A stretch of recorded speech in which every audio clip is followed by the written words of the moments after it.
నమస్తే, welcome to BCN news. నేను విజయలక్ష్మి. ముందుగా ముఖ్యాంశాలు.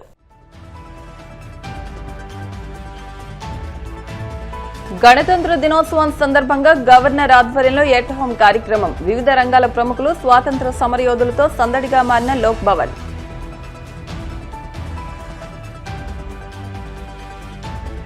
సినీ రంగంపై 5 దశాబ్దాలుగా తనదైన ముద్ర వేసిన మురళీమోహన్ పద్మశ్రీ పురస్కారం దక్కడంపై హర్షం వ్యక్తం చేసిన సీనియర్ యాక్టర్. కేంద్రం ప్రకటించిన పద్మశ్రీ పురస్కారంపై నటుడు రాజేంద్ర ప్రసాద్ హర్షం. ఇది తెలుగు హాస్యానికి, సామాన్య ప్రేక్షకుడికి దక్కిన గౌరవమని వ్యాఖ్య.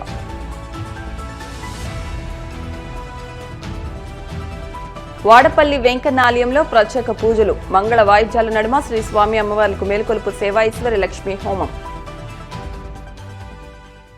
77వ గణతంత్ర దినోత్సవాన్ని పురస్కరించుకుని Andhra Pradesh governor justice S Abdul Nazeer విజయవాడలోని లోక్ భవన్ లో ఎట్ హోమ్ కార్యక్రమాన్ని అత్యంత ఘనంగా నిర్వహించారు. ఈ సాంప్రదాయ తేనీటి విందుకు ముఖ్యమంత్రి చంద్రబాబు, ఉప ముఖ్యమంత్రి పవన్ కళ్యాణ్, మంత్రి నారా లోకేష్ తదితరులు హాజరై ప్రత్యేక ఆకర్షణగా నిలిచారు. రాజ్యాంగ అధిపతులు, పరిపాలన, న్యాయ వ్యవస్థకు చెందిన ప్రముఖులు ఒకే చోట చేరడంతో ఈ కార్యక్రమం ప్రాధాన్యత సంతరించుకుంది.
టాలీవుడ్ సీనియర్ నటుడు, మాజీ ఎంపీ మురళీమోహన్ 5 దశాబ్దాలకు పైగా సినీ రంగంలో తనదైన ముద్ర వేశారు. ఇండస్ట్రీలో కొనసాగుతూనే రాజకీయాల్లో సైతం అడుగుపెట్టారు.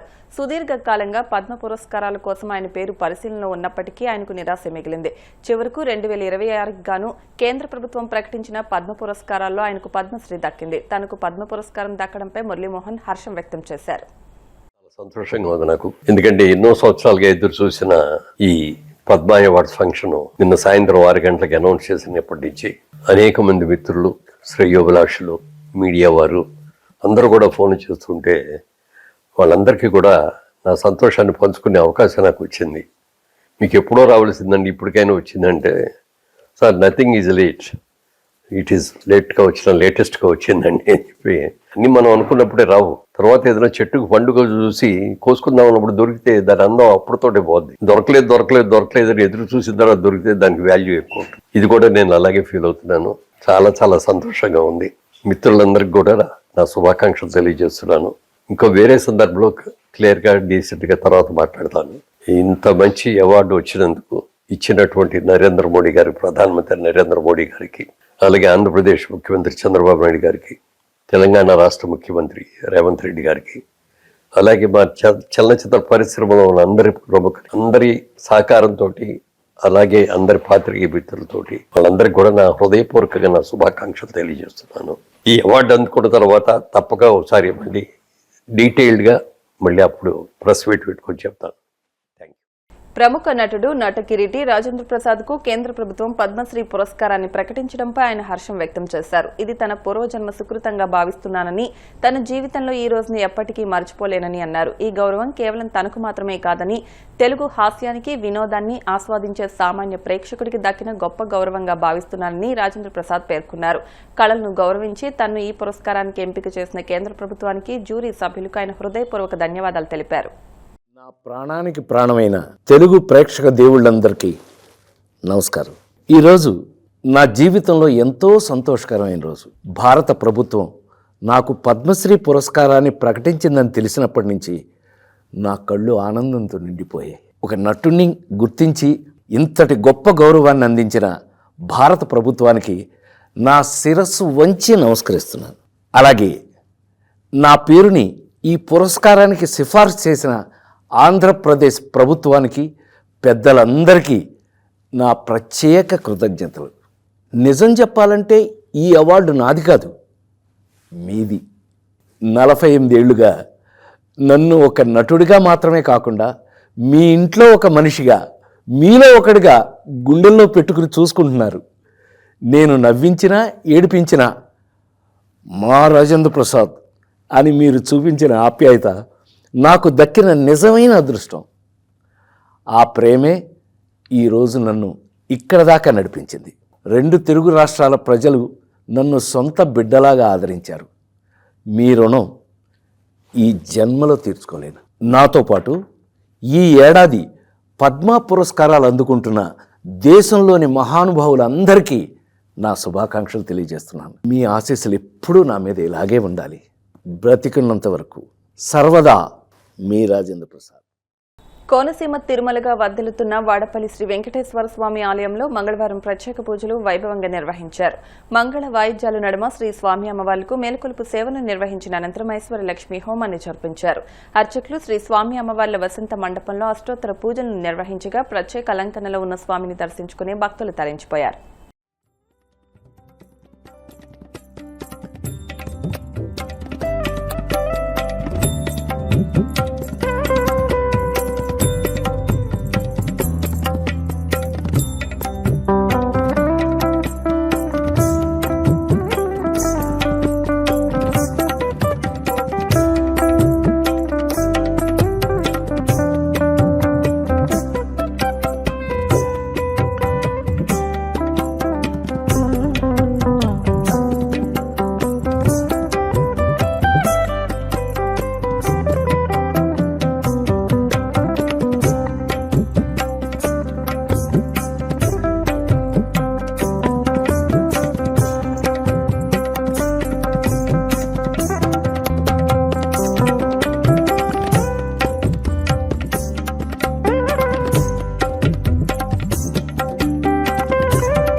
गुणाभयः చక్రవర్తే గురోజాయాః సార్వభౌమాయ మంగళం మంగళాభాసనమనే మనాజార పరోగమ సర్వేద భవనాజానుక్రియాయాస్తు మంగళం.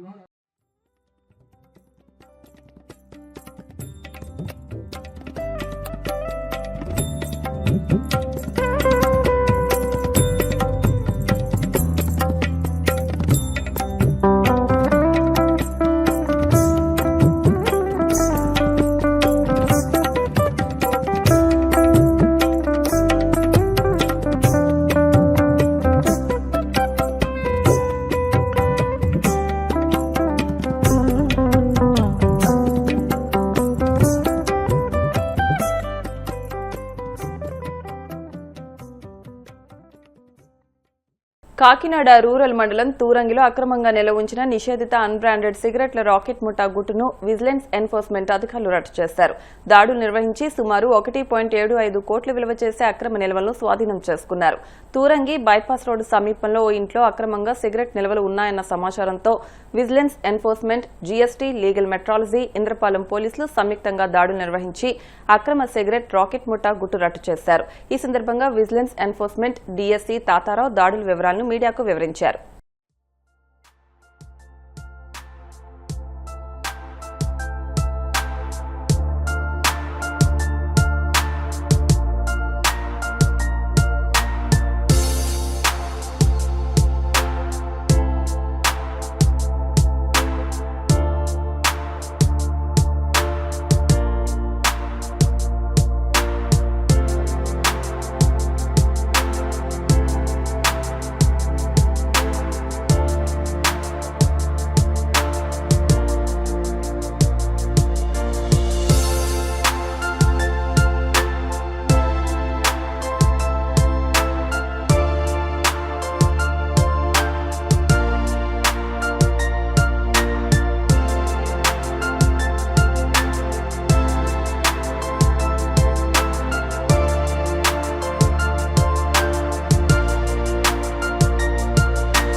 Rajahmundry vigilance and enforcement unit officer Shrimati Snehitha గారు, అడిషనల్ ఎస్పీ మేడం గారు ఉత్తర్వులపై విజిలెన్స్ యూనిట్ నుండి డిఎస్పీ తాతారావు అని నేను, మా ఇన్స్పెక్టర్స్ మధుబాబు గారు, గోపాలకృష్ణ గారు మరియు సిబ్బంది, డీసీటీవ్ గారు, ఏఓ గారులతో మరి లోకల్ డిపార్ట్మెంట్స్ అయిన మన police, revenue, GST plus other LM అందరితో ఈ దినము మన కాకినాడ తూరంగి పరిధిలో తూరంగి ఏరియాలో గల రాజులు తూరంగి ఏరియాలో గల పచ్చిగోళ్ల అప్పారావు గారు అద్దెకి తీసుకొని అక్రమంగా అన్బ్రాండెడ్ సిగరెట్లు నిల్వలు పై వచ్చిన ఇన్ఫర్మేషన్ పై రేడ్ చేయటం అయింది. ఆ రేడ్లో 311 బాక్సులు సిగరెట్ పెట్లు, మొత్తం అవన్నీ సిగరెట్ బాక్సులు అవి. ఆ బాక్సులని ఓ యూనిట్గా వెరిఫై చేయగా 3,73,200 యూనిట్స్ ఉన్నాయి అందులోను. దీని వర్త్ అయితే ముందుగా మనకి కనిపించిన 40 రూపీస్ ప్యాకెట్స్ ఉన్నాయి. అలా మేము వెరిఫై చేసుకుని వెళుతూ ఉండగా 64 రూపాయలు, 55 రూపాయలు, 90, 100 వివిధ రేట్లు కలిగి ఉన్నాయి, కొద్దిగా ఉన్నాయి. పూర్తి రేటు వివరాలు అనేవి మేము రాకముందు మీరు వచ్చి ఉన్నారు కనుక మేము 40 రూపాయలు రేటుతో యావరేజ్ చేసి చూడగా 1,49,28,000 రేటు వచ్చింది. కానీ ఉన్న రేట్లు కూడా మేము లెక్కించి చూస్తే సుమారు 1,75,00,000, నియర్లీ 2 కోట్ల వరకు వర్త్ వచ్చి ఉండే అవకాశం ఉంది. అయితే దీనిని మరి అందరమే కలిసి ఈ అక్రమ నిల్వలను అన్బ్రాండెడ్ దీన్ని చట్ట ప్రకారం చర్యలు తీసుకునే నిమిత్తం వెరిఫై చేసి చెక్ చేసి దీనిపై కేసులు పెట్టిస్తామండి. దీనికి పచ్చిగోళ్ల అప్పారావు అని చెప్పి ఈయన సూర్యనారాయణపేట నివాసి, ఆయనపై కేసు పెడుతున్నాం. యాక్చువల్గా ఇది ఒకటే మాకు ఇంతవరకు వచ్చిన ఇన్ఫర్మేషన్ ఇది ఒకటే దొరికింది, వెరిఫై చేస్తున్నాము. ఇన్వెస్టిగేషన్లో ఇంకేమేమి ఉన్నదని చెప్పి పోలీసు వారు, లోకల్ పోలీసు వారు వెరిఫై చేస్తారు. ఇంతవరకు అయితే ఒక్కడు, ఆయనకైతే ఇది మహమ్మద్ మొహిద్దీన్ అని కుర్రవాడు సహకరించినట్లు, ఆ మొహిద్దీన్ భార్య ద్వారా ఈ ఇల్లు తీసుకోవడం జరిగింది అద్దెకి. అది కూడా కిరాణా సామాన్లు అందులో పెట్టడానికి అన్న ఉద్దేశం మీద తీసుకున్నట్టు కూడా వాళ్ళిద్దరి మధ్య సంభాషణ కూడా రికార్డ్ చేయబడి ఉంది. ఇంటి ఓనర్స్కి అయితే అసలు ఏం తెలీదు. ఇల్లు తీసుకున్నట్టు కూడా 2 నెలలు అయ్యింది ఇల్లు తీసుకుని. అది అన్ని వివరాలు చూసామండి. ఈ పచ్చగోళ్ళ అప్పారావు మెయిన్ వ్యాపారి, ఆయనకు సహకరించిన మొహిద్దీన్ ఇన్వాల్వ్మెంట్ కూడా వెరిఫై చేయబడింది. మాకు ఇన్ఫర్మేషన్ మా డిపార్ట్మెంట్ నుండి వచ్చింది, మేడంకి వచ్చిందండి. మేడం గారు ఉత్తర్వులపై మేము వచ్చి ఈ రేడ్ చేసాం. అది నాన్ బ్రాండెడ్ అండి, ఇల్లీగల్ స్టోరేజ్. ఇప్పుడు కాసేపు ప్రకటనలు.